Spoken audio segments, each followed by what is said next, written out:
April Boy Regino, o mas kilala sa tawag na Idol, ay pumanaw na sa edad na 51.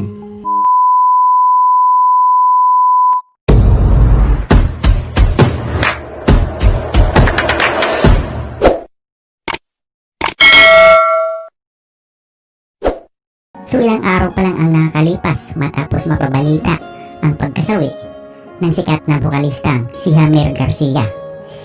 Isa na namang nakakalungkot na balita ang ating natanggap dahil sa pagpanaw umano ng tinaguriang Jukebox King na si April Boy Regino.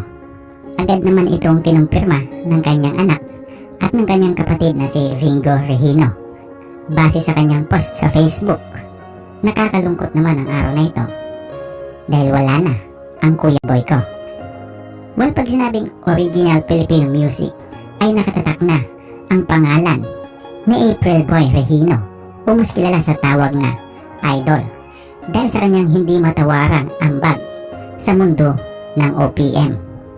Ilan sa mga kantang pinasikat niya ay ang Di Ko Kayang Tanggapin, Umiiyak Ang Puso Ko, Paano Na Ang Puso Ko, at marami pang iba na talaga namang tinangkilik at sinuportahan ng mga Pilipino.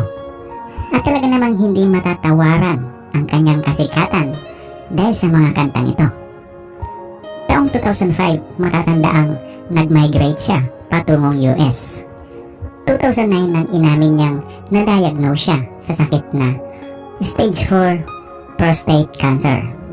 At sinabi niya rin na hindi siya makapaniwala na tatamaan siya ng sakit na ito.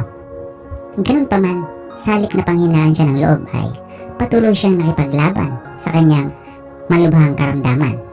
Mas pinili niya pa rin ang maging masaya at ipinagpatuloy ang kanyang pagmamahal sa musika kasabay ng pagtitiwala niya sa Diyos. At nakagawa din siya ng mga kantang nagpapatotoo patungkol sa pagmamahal niya sa ating Diyos. November 29 sa taong kasalukuyan, malungkot ngang ibinalita ng kanyang anak at ng kanyang kapatid ang kanyang pagpanaw. Bumuhos naman ang pakikiramay ng mga taong sumusuporta sa kanya.